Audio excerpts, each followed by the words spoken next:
What's up, y'all? We got another in between time. It's a little something from our next guest that we got coming up. I know we usually come in a little hype, but we're gonna smooth it out one time. You know I fucked it up, it's true. Didn't mean to do the things I did to hurt you. Okay. There's no way I could ever take it back. Can't speak for you, but I live my truth. That I'm so lost without you. I feel like I can't breathe at all. And I'm so lost without you. My world don't make sense. Make sure y'all go check the links in the description. All links will be down there.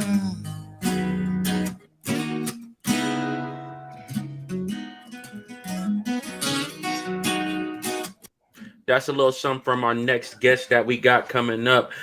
Make sure this is like we say how we start. This is in between time. Make sure y'all hit links and everything like that. Like, subscribe, hit the notification bell. We could come on at any time, any place. And our next guest, man, we got my boy Chris Styles from $20 Profits and Kotton Mouth Kingz, man. Yeah. What's good with you, bro? What's going on? How you doing, family? I'm doing good, man. Hey, man. And people don't like that was dope right there. But seeing you in person too, because that's how we met. I seen you at a show, and I was like, dude is just like all over the place. He is like just a ball of energy. You know what I'm saying? You was with the crowd playing instruments and everything, man. Yeah, we do. When it comes to these shows, man, you got to entertain, and it's what people want to see. It's what they want to hear. You know what I mean? It's a good time, bro. I love doing it. I love doing what I do, and it's always a fun one. Yeah, definitely, man. So let the people know a little bit about yourself. Oh man, my name is Chrisstylebeaats, man. Chris Gonzalez, aka from California. I'm from Victorville, California. I've been in the high desert my whole life. Lived other places like Pasadena, Las Vegas, and stuff. But yeah, dude, I just I've been playing music since I was a little kid. This guy right here, rest in peace. Where's he at? Right there. That was my father. He taught me everything I know about music, and yeah, I just been pushing it and really chasing it down for the last like 7 years of my life, and I've gotten some really cool places, man.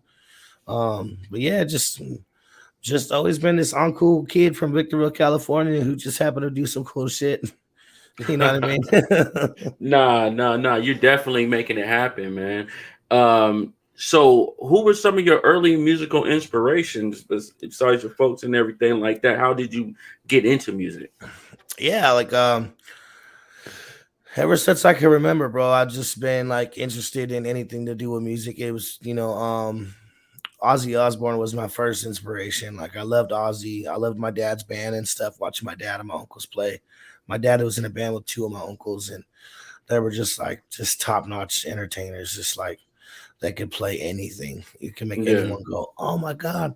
And I wanted to be able to do that one day. So, getting into them like that, Ozzy was my biggest inspiration in the beginning, and then, I started getting into like Sublime. I started getting into, teenage years. I started getting into like System of a Down was one of my biggest inspirations too.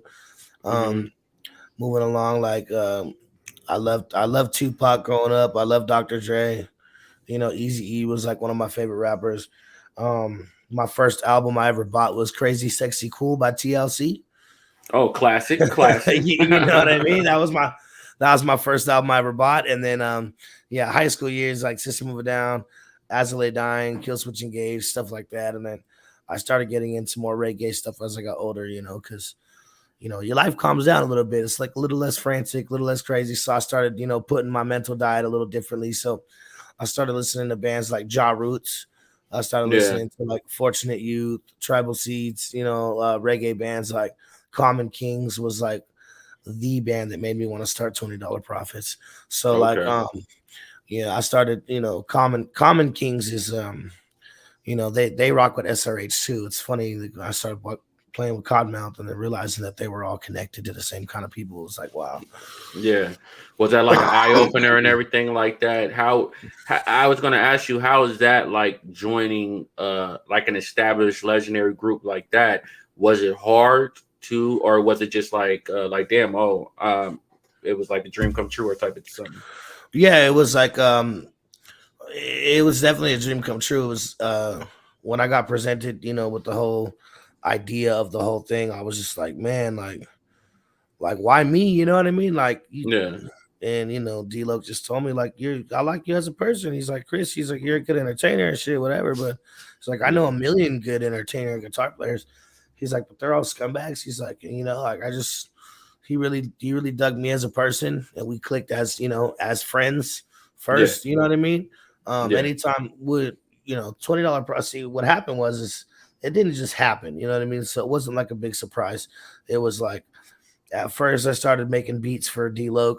I hit him up on the internet. He gave me an email address, said, let's hear what you got. I was like, Hmm. oh damn.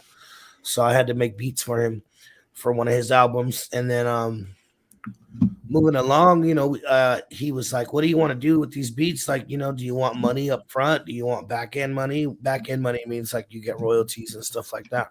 Yeah. Yeah. Yeah. And I said, I don't want anything. I just want you to take my band on tour. Let us open up for you guys at some shows. You said you don't So want nothing. I didn't want any money. I just wanted the opportunity to open up for them. That's To love get right there. to get my band some exposure. I did it. I sacrificed it for my group. You know what I Yeah. mean? Because there was a lot of time involved in making these beats and stuff. You know what I mean? But I didn't care. I was like, as long as we get to open up some shows and get our music in front of more people, then that's what I really care about. So Yeah. he sends me like 20, 30 tour dates. Boom. Which ones do you want? I was Mm. like, all right. So then we had to, I had to get with my group. And at the time, it was a bunch of different guys, but we all got together and we started talking about, okay, we're making this much money at this show, making this much at this show. Yeah. Are we going to be able to fund ourselves getting out there? D-Lo agreed to basically it was basically like, I'll buy your hotel room and that's all I can do for you. You know what I Yeah. mean? I said, Well, that okay. yeah, yeah. That's like a standard, like opener, like just basically like, hey, the opportunity is there. If you can make it happen, make it happen. Pretty much, yeah. So that's what we did. We made it happen. We made it out to, I think our first run we did was like San Diego, SoCal. Okay. And then we went to Chicago. Yeah. And it was a 30-hour drive to do like 3 or 4 shows out there. We did Wisconsin, Illinois, and then we went to we did a Colorado run, Yeah. Colorado Springs. We did Denver. We did Fort Collins, Colorado, and Hmm. then we went to Arizona. We had a couple runs out there. I think Arizona was our first out of state run we did. That was, and the first show we did with them, with our bass player Andrew, like at the time, it was his first show, and it was where Yeah. it was the same venue where Lil Peep died. It was at Oh the Rock damn. in Tucson. So that was like Yeah. damn man, we're really out here doing this at these venues that all these legendary artists have rocked at or didn't get Yeah. to rock at. And so started opening up for them, and then then the pandemic hit, and it was like, I don't know what's gonna happen now. Yeah. Don't really talk to them no more. And then D-Lo just called me out of the blue one day and said he wanted to put a live band together and said he wanted me to run it. And so that's what I did. I put the live band together. He had another artist that he was going to be rocking the mic with him. And Yeah. he had a drummer that he picked out. So we started doing some rehearsals and just getting the live show dialed in. And like I Yeah. said, like at the time when he asked me to do it, everybody in $20 profits was kind of like, oh, we're doing too many shows. We're doing the most. Da, da, da, da. Look, they were complaining a lot. They said you guys So, are doing too many shows. yeah, right. My point exactly. Like, I don't Uh-uh. know. I don't know if they look at this music shit more of like a hobby. Some of the old members did. So, Okay. I had to make a decision for myself, which was to join Kottonmouth Kingz and to push my career forward a little bit and hopefully get $20 profits on that level, eventually. So, Yeah. like I said, when the opportunity presented itself, it wasn't really a big surprise. It was kind of a Mm. surprise, but it was like, I know I worked for it and I earned it. You know what I mean? Yeah. You So, built your worth though. yeah, my relationship and my establishment with them had been built, and I had shown them what I can do, what I'm capable of. Because when you're out there on the road, you know you can't always afford to bring a whole crew with you because they fly out to their shows on the weekends. They just Yeah. fly out, run 3 shows in the same kind of vicinity, and then fly home. You know Yeah. what I mean? So like sometimes they didn't have stage hands to help them with little things like untangling mic cords, opening water bottles, making sure the stage is dry, making sure all the monitors work right before they go on. Little things that they needed, I just stepped in and did because it was the right thing to do, and I want the show to go good for KMK. You know what I Yeah. mean? So like that was part of his big decision making was like, hey, the front end, the back end of the industry, and Yeah. we need your help too. So like there was, like I said, I had worked for it and earned it, but man, I'll tell you what, when I first announced it and I noticed things started changing in my life. Like more opportunities started opening up for me for Yeah. sure. And like even this one right here, bro, I'm grateful to be on your show because it's an opportunity that came from, a relationship that was made at a Kottonmouth show that me and you met Yeah. at, you know what I mean? Yeah. And I Definitely. appreciate it. Definitely. No, no, I definitely appreciate you reaching out because that's how I said I felt that when you came backstage, it's like you seemed like like we already knew each other. You was like hella cool. You was like, hey, who's this? Bam, bam, bam. I was like, damn, he already know what he's doing. This is like that's the best part of being the host when the artists already know what they're doing, man. The Some main people just actor, vibe. Some people yeah. just vibe. You know what I mean? You either vibe or you don't. You know what I mean? You click like that. We was like boys, like we had known each other forever. It was funny. Facts, man. How's it is being like into groups? Was there a certain like pull either way or like any type of animosity or something? Because I know people do go have different feelings about different things. Yeah, I mean, honestly, I the Kottonmouth Kingz, I was kind of booking my stuff around it, and I do all the booking for my other group. You know what I mean? Like we don't have a booking agent. I do it all myself. So like, Mm-hmm. to start jumping into that, like I don't know if there was animosity. I mean, I did lose 2 members in the Yeah, process. They quit and started another band, but at the same time, if there was animosity because of that, it was never brought to my attention. People don't communicate right. You know what I mean? yeah, I don't know really if there was ever, I'm still friends with them. We're still homies. You know what I mean? It's just like they just went a different route. But I mean, at the same time, like you said, I now have members of $20 Profits where they're able to do this as, like if we said, hey, we got a tour next week that we could do. We yeah. need to go. There's money involved, as long as because it's got to make sense, dollars and cents, But Definitely. if there was an opportunity that jumped out us next week, they would be able to take off next week and be like, Yeah, let's go. They're in it fully. So that's the kind of support I need from a band. You know what I mean? If we're going to be running it. So me and Johnny Savage me and Johnny, my other member, Johnny Savage, we've been the face of $20 Profits for the last 6 years. yeah, And it's good to have a rhythm section that's willing to just get up and go when we need them to. I'll tell you what. So, as far as animosity goes, I don't know. None of that's been brought to my attention. But one thing I do know is that, I wish all my old members the best. You know what I mean? yeah, I don't want to see nothing bad for nobody. So, I hope that their new band's doing well, and I'm just excited for what's to come for $20 Profits because, like, we got 2 shows in Arizona next week. And it's like there's no arguments or ifs, ands, or buts. If someone could go, maybe I could go. I don't know. yeah, I've had past members cancel Arizona runs just because they simply didn't want to go. You know what I yeah. mean? Like there was no good reason behind it other than I just don't want to go. So yeah, I mean, no animosity here, but it feels nice to finally have members that are willing to put in the work after I put in all the back work. You know what I mean? No, it is definitely important to have a strong team, strong network. Like without that, we're only strong as our weakest link. And that's a dope name, $20 Profits. Well, how'd y'all come up with that? Man, a brainstorm session. Like I think I came up with it, and when I said it, $20 Profits, because we were trying to come up with a name for like an hour, smoke some weed, talk names, smoke some weed, and every name I heard just didn't click. And I just said it like in my head, like $20 Profits. And I was like, yeah, yo, that's the name. And they were like, $20. I don't know. And I was like, no. That's the name. Like, Yeah, that's no, it. no, no. There's It no, definitely speaks to you guys. and so, but it's like getting into what it meant. It was like, dude, $20 Profits. Like, I mean, who doesn't work hard for their money? Anyone who has anything is established in any kind of way, they had to work hard for it, whether it be $10 at a time, $15 at a time, $20 at a time. Like we're all $20 profits, man. Ain't nobody. We're not $1 million profits. We're not $1,000. We're $20 profits, man. And like our message is simple. It's just there's only one race to us. That's the human race. Yeah. And be good to each other. Don't be a dick, and that's it. You know what I mean? That's our main focus in life.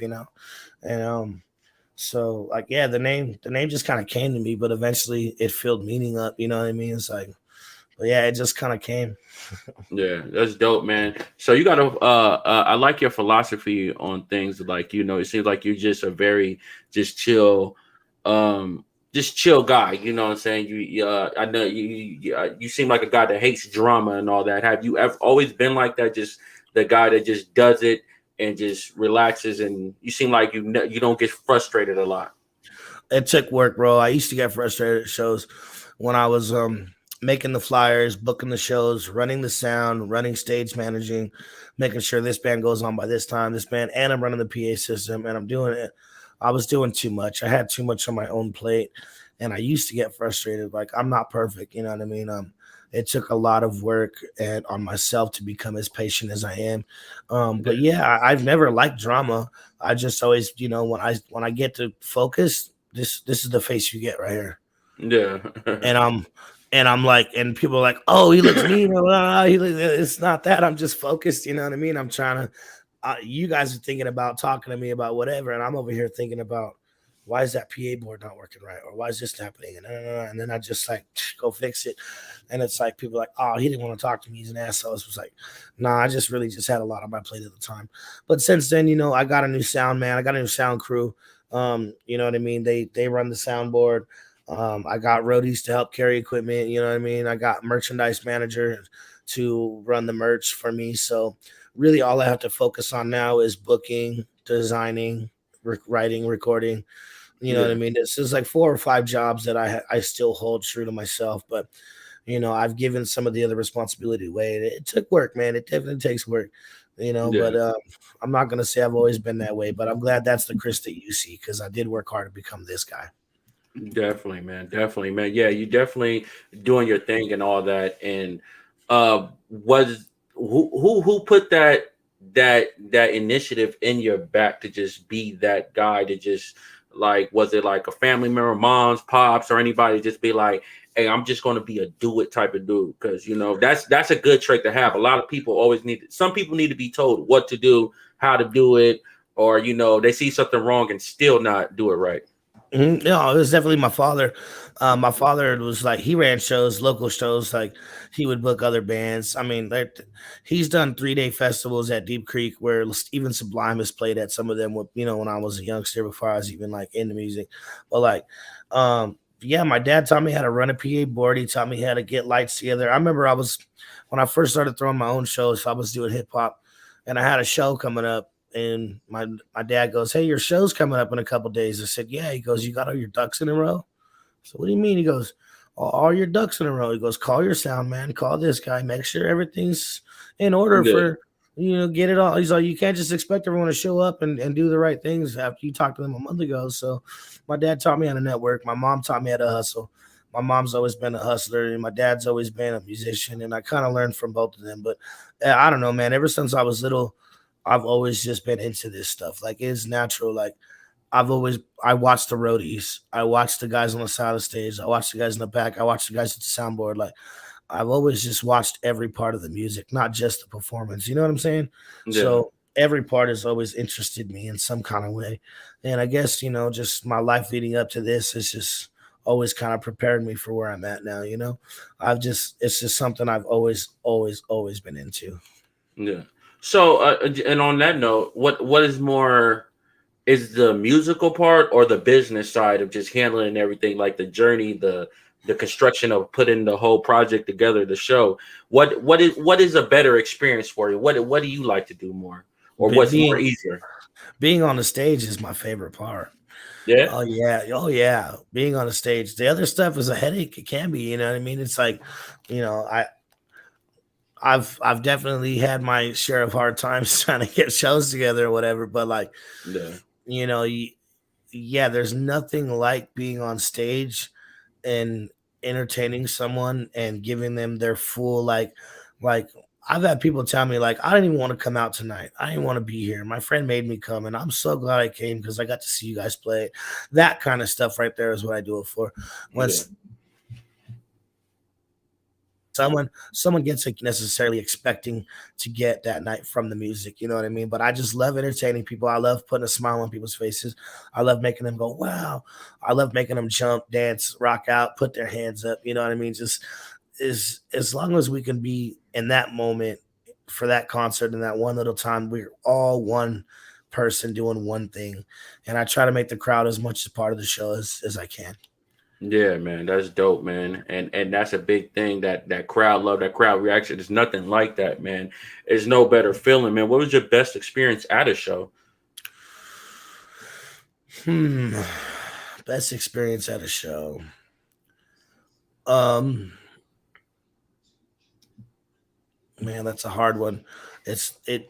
There's so many of them. It can be some of my favorite ones are when kids are really into what you do and you're able to give them something like a hat or a t-shirt for them to remember the experience from that day. Yeah. Um, One time when we were in Portland, Oregon, and there was this lady, and the venue was upstairs in like a loft, big. It was a big Mm-hmm. theater up in a loft. You know what I mean? It was like you had to walk up 2 flights of stairs to get there. So after the show, there's a lady struggling to get down the stairs, and everyone's just walking around her. And I kind of like stopped and I said, "You need help?" And I grabbed her bag for her, and I, put her arm around me, and I helped her down these 2 flights of stairs.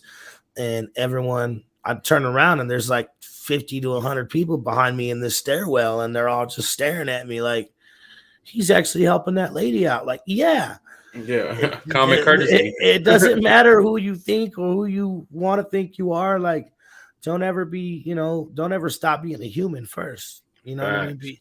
Be a human first. And I think that was probably one of my greatest experiences with Kottonmouth Kingz for sure, because I got to teach like 100 people a lesson that day, and I was, hey, you know what I mean? Don't ever be afraid to stop and be a human first.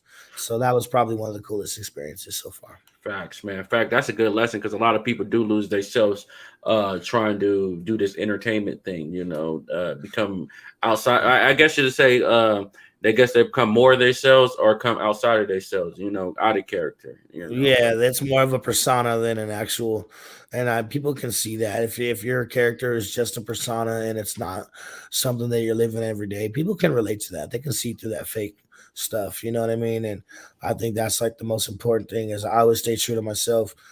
I'm all about positivity. I'm all about love and shit, but I can also be an asshole, and I've always been true to that. You know what I mean? Like, just be true to yourself. That's the most important thing for sure.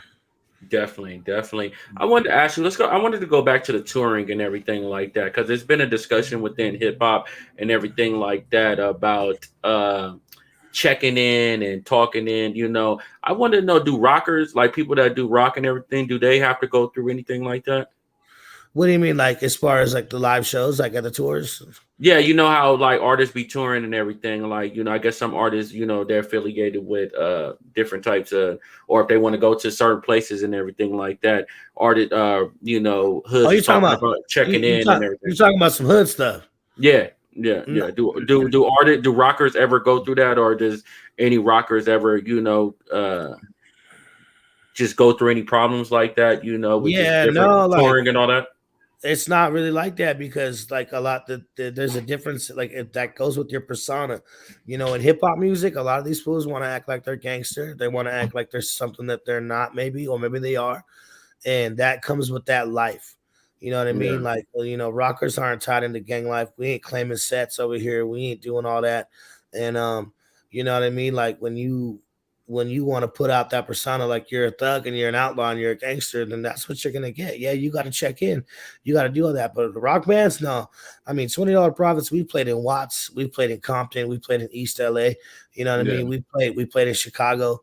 We played in a lot of cities where generally you probably would have to check in, but when it comes to this underground rap game or the bands, I've never heard of any such things.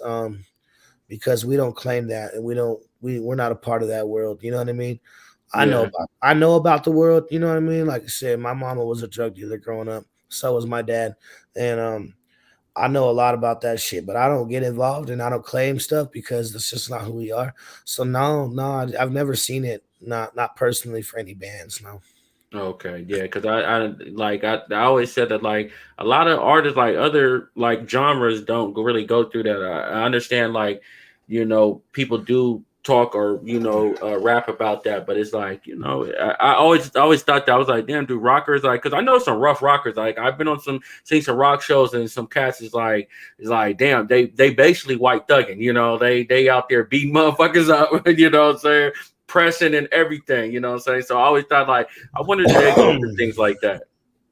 Yeah, I mean, like I said, it could be that way, but at the end of the day, you know what I mean. It's like it's only rappers who are on a higher level that have to check in and stuff like that. Like if you're on a certain level and you're on their radar, like yeah, you know what I mean? Yeah, Like you should almost be happy that you're on someone's radar and all that, but at the same time it's a scary game. It's a double-edged sword when you want to play those kind of games and you want to speak those words into reality and existence because it's like you talked about it, now it's here in front of your face. Now you got to deal with it. You know what I yeah, mean? That's what yeah. I talk about. I talk about love. I talk about smoking weed. I talk about sex. You know what I mean? That's the shit That's what that's you the want to bring to your shit, that's what I want at my shows. You know what I mean? That's Definitely, man. That and definitely you gotta show that love, spread that love. I see that with your thing when you was talking about your musical inspirations too, like with your music just going through your songs and everything like that. Just this first song that we played too as well. It's like you could tell where you're pulling from a lot of stuff. You're pulling from a lot of genres, and you could feel like feel yourself coming out of there. Pause. I don't know if that was right. I don't know if I said that right. uh yeah, no, you said it completely. You nailed it right on the head, bro. Like it is what Yeah. it is. Yeah. Yeah, that's how where do you draw from when you're doing music like that? How do you get that, in touch with your more, I guess you would say, vulnerable side, inspirational side?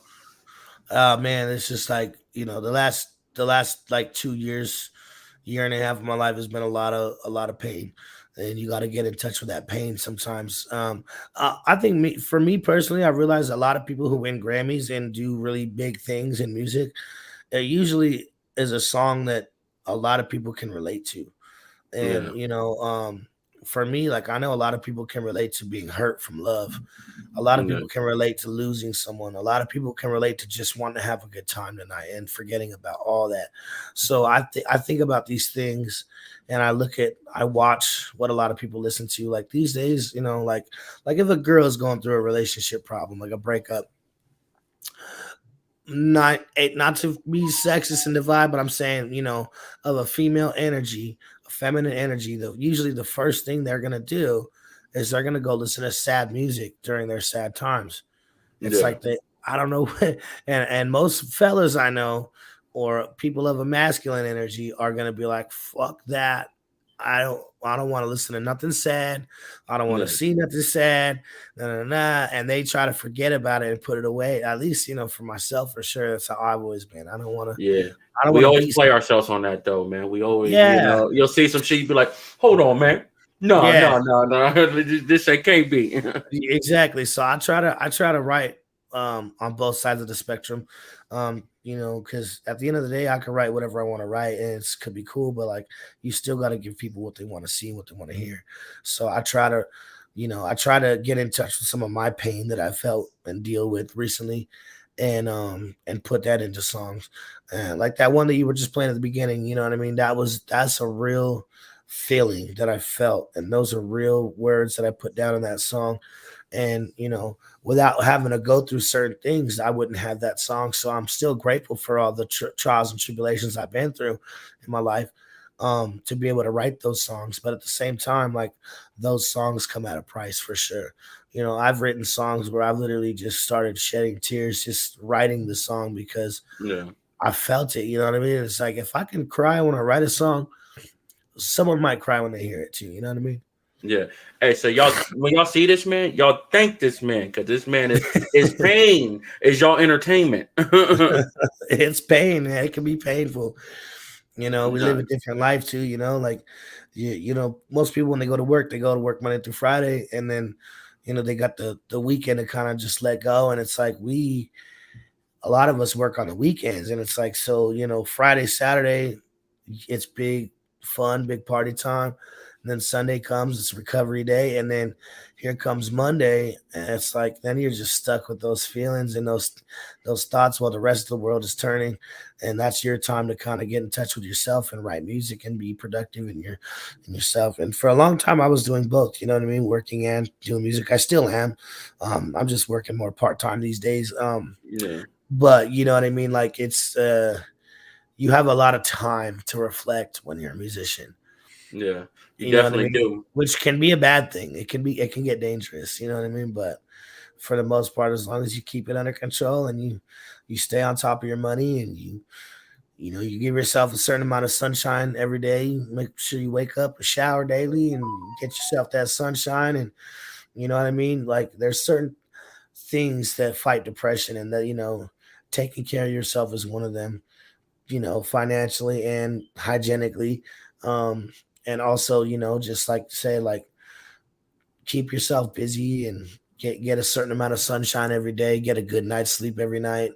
There was a long time there where I was, into partying a lot more than taking care of myself. And that was a pretty rough road for me too, that I've had, Yeah, recently had to get out of. And I did, thank God, you know what I mean? Somewhat of a recovering addict now.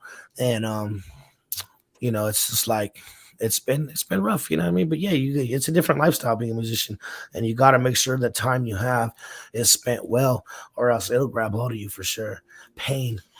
definitely, man. Definitely, health is wealth. And just to touch on that, man, it got to be like a difficult, like kind of like a mind trip, as like you're going out, like say you wait to the weekend, you're going out, you're doing these shows, you're getting mad love, somewhat put on a pedestal type of deal, and then you got to go back to a regular your regular life. You're doing a 9 to 5. Your boss is getting on your nerve, girls getting on your nerves, or shit's not going right, and you can't do nothing right here. But when you get on that stage, you're a different animal. I know that's probably like it probably does mess with your head a little bit.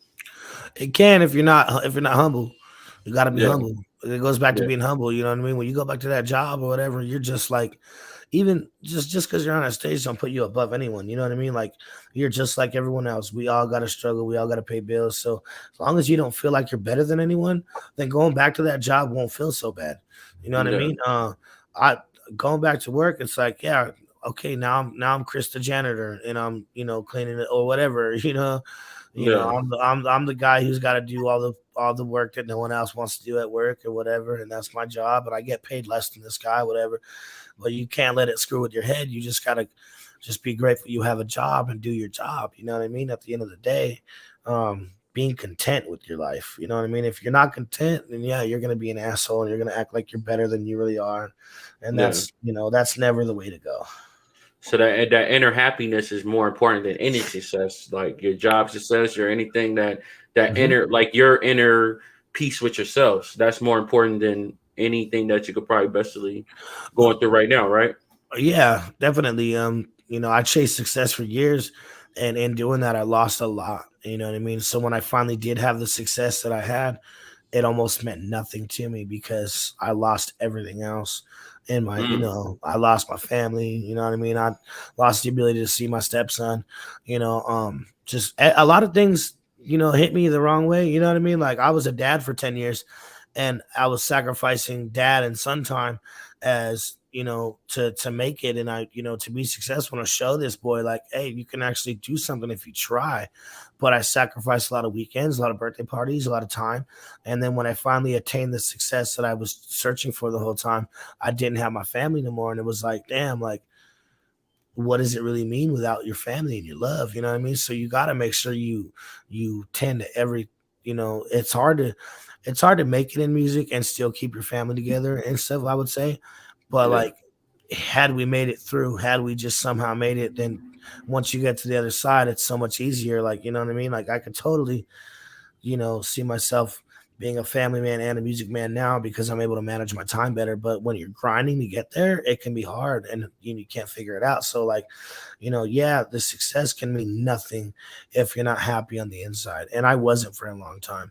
And the beginning of my success in music and my inner happiness was no good. I just didn't want to be there. I didn't want to be alive for a long time. You know what I mean? I didn't want to.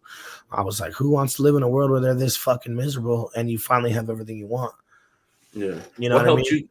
What helped you get to that? Like, help you realize that, because some people get stuck in their ways, get stuck in that circle of negativity. What was like the breaking point? You'd be like, yo, something has to change. Um, I think it's just, your own self realization over time. You realize, hey, life isn't what I thought it would be, but this is what I asked for. So now you got to clean it up and you got to, you know what I mean? Just do the right thing. I don't know, man. I just had to realize that I think what did it for me was when I realized in my life what was really important to me and what I really wanted. It was too late to get all that back. You know what I'm saying? I had Mm, to realize I lost that for probably forever. mm, So when realizing that I lost that to gain this, it was like, okay, well, now you need to work on yourself and realize where you went wrong. So I did. I did the work. I worked on myself. I worked on being more patient. I worked on um not sweating the small stuff as much as I used to. I had to work, like so I had to work and figure out where I went wrong. You know what I mean? Here I am, like now, in a popular band where I probably could have groupies at my hotel room and I probably could do all these things, but is that the Chris you want to be? No. So mm. I didn't indulge in a lot of that shit that comes with it. You know what I mean? Yeah. I self-indulged and I did to like mask my pain. I jumped into drugs and I started doing all this bad shit that just I shouldn't have been doing, and slowly but surely started watching myself become someone I didn't want to be. And I had to realize that, okay, you're never going to get that. It's too late. You're going to have to realize that and move the fuck on. And now you have to be happy for you. So I had to Yeah. make my own changes. And it comes with learning from your mistakes.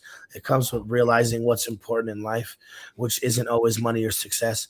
And once you realize what's important to you, then you can start to work on yourself. You know what I mean? If drama is important to you and all that shit's important to you, then that's just the life you're going to stay in. And that's where you're going to be. And, there's a result that comes from that. But lately, I've been just trying to do my best to stay as clean as possible, stay, around good people, and make sure that whatever I do, there's got to be meaning behind it. You know what I mean?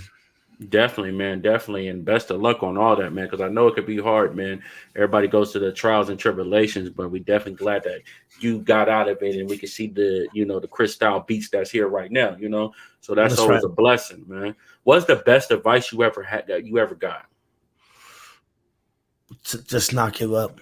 Don't give up. Mm, Don't give up on your dreams. Even when it comes to your dreams, like you can shoot for the stars and land on the moon. You know what I mean? It may not always be what you think it is or how you want it to be, but as long as you're doing something that makes you happy, don't give up. Cause I mean, I'm in my 30s, bro, and I'm barely seeing the success that when I was 26, 25, a lot of people tell me you're too old to make it. You're never going to make it. Da, da, da. You're never going to do this. You're never going to do that. And then I had other people tell me, don't quit. Just don't give up. And yeah. I never gave up. And look, I have band members who quit on me. I have people who just like dropped the ball on me, and other people gave up, and that's why they never made it. Because if you stop walking, you'll never get there. Mm, mm, So yeah. just walk, just keep walking, just keep going. Oh, you You just know what I dropped a mean? gem on us right now, man. Oh, my boy Yeah, dropped a hella gem on us, man. it's the Hey, this is truth. in between time. You already know that it's your boy Don Primo. Make sure you hit that notification bell for you can stay up to date on all shows, because we can come on anytime, any place for you to hear this great interview and other great interviews that we have on there, and just stay updated on all of our shows and all that. But we're here with Chrisstylebeaats, you know what I'm saying, of the legendary Kottonmouth Kingz and $20 profits. Make sure y'all check out the links down below in the description for everything like that. Hey, Chris, on the show, we do like to do a thing. What would you do? You know, we like to show some clips and then show people like, what would you do in these scenarios? I like it. Let's get to it, man. That's okay. Okay. So we got a few clips. Have some fun. Now we get some fun. All right. Yes, sir. Yes, sir. So let's go to our first clip. Let me know if you don't see it. We're gonna go right now. Give it to me. Okay. Give it to me, nigga. Now. Okay. All right. Now, nigga. I'm gonna play it. Okay. There you go. Where? Okay.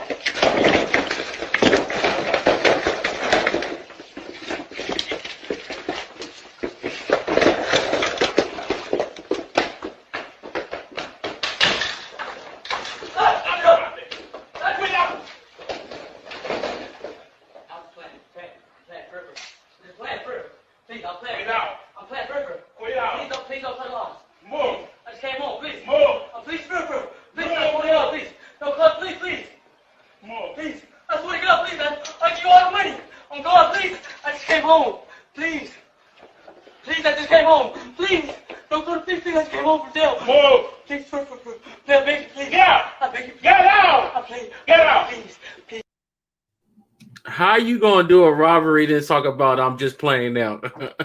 I'm just playing. You got your gun stolen. I'd have squeezed on that motherfucker. I'll tell you that. Yeah, man. How you do all that just to bitch up? Oh man. It's crazy. Okay. Let's get into our next video. Have you ever been to like a function? He would have got pistol whipped for sure. That's all I'm saying. He would have got something. He would have got something. He would have got something. Have you ever Go ahead. No, go ahead. You go ahead. I was just saying, I don't even know if I would have fought the dude. Like that dude was like, all right, I'm fighting this guy. Like, I don't know, maybe that was his store or something, but like if I'm working at a store, like, sorry, your riches don't mean my life. I'd have just given what it wanted, honestly. Yeah, he definitely should get he need a raise, you know what I'm saying? He need a bonus, something, or less he need to be the next person robbing that motherfucker. Or some bomb head, you know what I mean? Some, you know, hey, tell his wife to come here and line it up. Line that man up right there. He greasy. Yeah, on everything, man. Hey, so speaking of greasy, have you ever been to a function and you could obviously see somebody's not doing the right thing, but you just let them do it anyways? Yup. So let's see how this guy. Oh my God, that was not the right way to do that. Is you okay? Are you okay? He is definitely not okay. I would have, you know what I would have did in that situation? I would have went World Star. That's what I would have said. Man, what you know what? Hold on, let's see it one more time because I still don't see what was the point of doing it. Was he supposed to jump through the table? Maybe he was trying to get his WWF on. Let's see again. Let's look. Oh my God, that was not the right way to do that. Is you okay? Are you okay? There's steps right there. There were steps right next to him. What was he doing? All I can say is people of the American descent can do some weird shit sometimes when we get drunk. Hey man, it gets like that sometimes. One time I was partying with some friends of mine, and there was a bowling ball on a chain, tied to a chain. So we would swing it around, you know, and try to smash hold on. Why was the bowling ball on the chain? Because you know, I don't know, man. Because white people, that's why. Okay. And my mom's white. Okay, I'm half white, half Mexican, so I can fuck on both sides. There you go. Yeah, the bowling ball's on a chain, and it's like a big, you know, like it's like medieval fucking weapon, and my uncle's showing us how you can swing it around, brother, and you hit something with it. And that's, you know, whatever. It's a medieval weapon. He's just showing us medieval weaponry. And this dude named Josh puts a helmet on and he goes out there. No. And he just he slings his bowling ball up in the air and hits himself in the head with it. Bop! Knocks himself out, sets him down. And I never laughed so hard in my life. It was very dangerous, but I sure did laugh. I'm tripping as he thought the helmet was going to save him. It's like, it's a bowling ball on the chain, bro. his neck went like this. And just sat him right down. Man, that's crazy. I wish I could have seen that, man. I just let it happen. Sometimes you just got to let it happen. You just got to let it go, man. Yes. All right, we're gonna get into this last clip.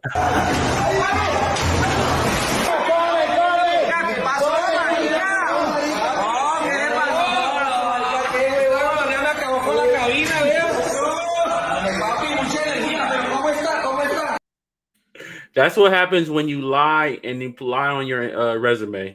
You know you had no business doing that. First day on the job, he said, "Can you ride a bike?" He said, "Yup." He said, "I don't know if you're doing that right." I got it. I don't even trip. I do this all the time. Why was he looking at the back tire though? He should have been looking at the front tire. That's where he fucked up. Man. Y'all cannot apply for everything on Indeed. Some shit y'all gotta let go. Yeah, let it go. Let it go. No, for real, man. But that was what would you do with Chrisstylebeaats, man. One more time. Let's run that one more time. I gotta see that again. Okay, you gotta see that, man. I gotta.